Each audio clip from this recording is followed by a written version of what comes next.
What up, world? J Tuck here. I want to talk about Uncle Snoop. So a lot of people have been on Uncle Snoop's case in the last week and a half or 2 weeks.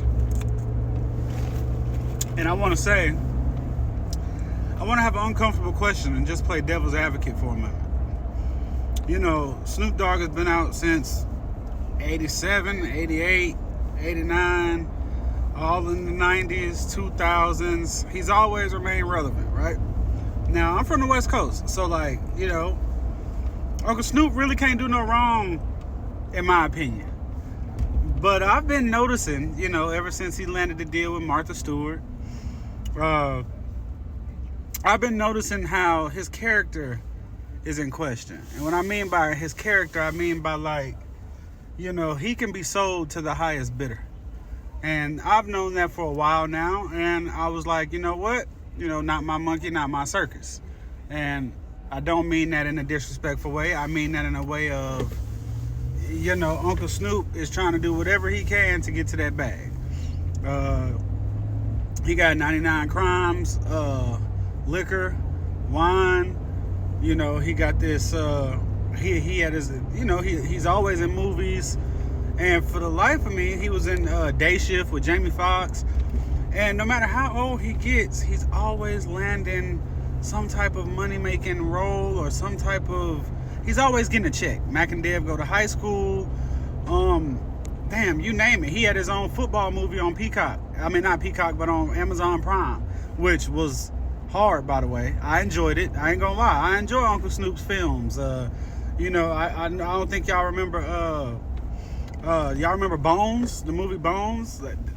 Movie was good. It was trash, but it was good in a sense.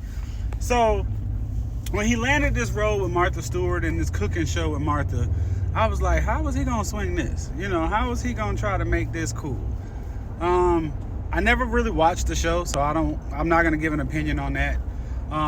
Furthermore, I'm not political, so what I'm about to say is just me on the outside looking in. I feel like I don't have a dog in the fight.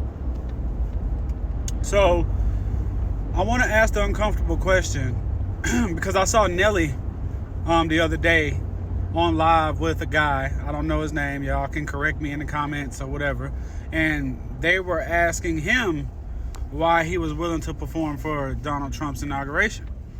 And he said because nobody else is, you know, booking him. Nobody else is trying to give him as much money as I guess Trump's people were trying to give him to, you know, to perform.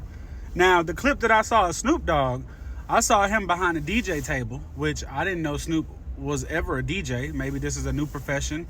He's also an A&R, a Def Jam. He's trying to, he tried to revamp, or he's still trying to revamp Unalive Records. Unalive Row Records. If y'all catch my drift, you know, there's a D in front of that, then Row Records. You know, Suge Knight old label.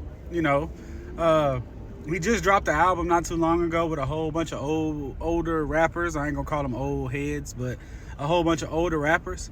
And so my uncomfortable question to y'all is, because I'm rambling a little bit, is how much money will it take for you to go and DJ / perform and get on the mic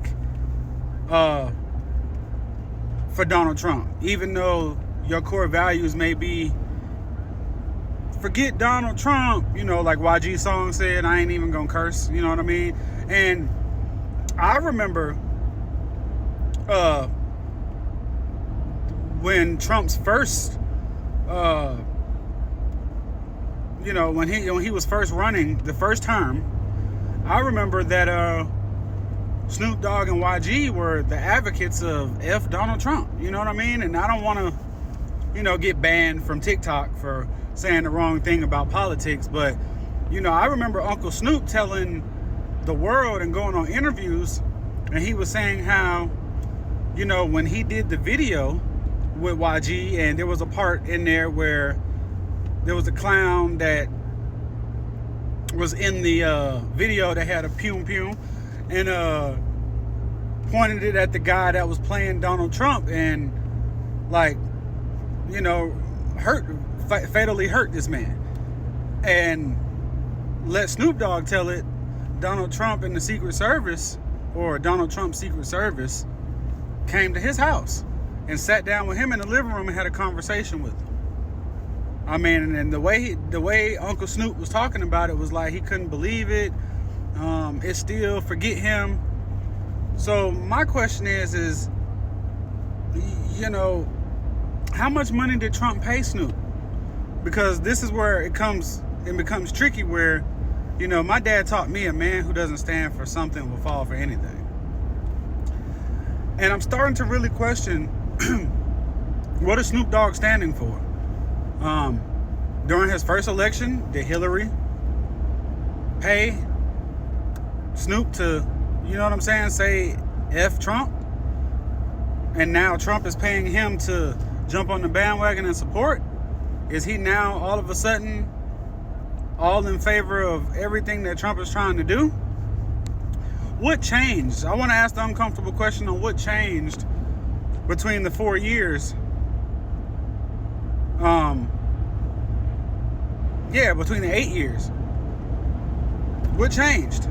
You know, if you guys know something, please explain it to me, because I'm a little confused. Like I said, I'm not a political person. I don't begin to be political. But this is what happens when you have rappers that, which we already know certain artists were paid, you know, by Kamala, by so many other presidents in the history. They were paid to support, you know, the runnings of them. So I really want to know, and I really am asking the question to the people, and honestly, if anybody can clear it up or make it make sense, you know what I mean? I think Nelly tried to do the best he could to try and make it make sense, but that's for his case. Now, when it comes to Snoop has so many different business ventures. I don't feel like he needs the money. But again, I'm not his bank. I'm not his accountant.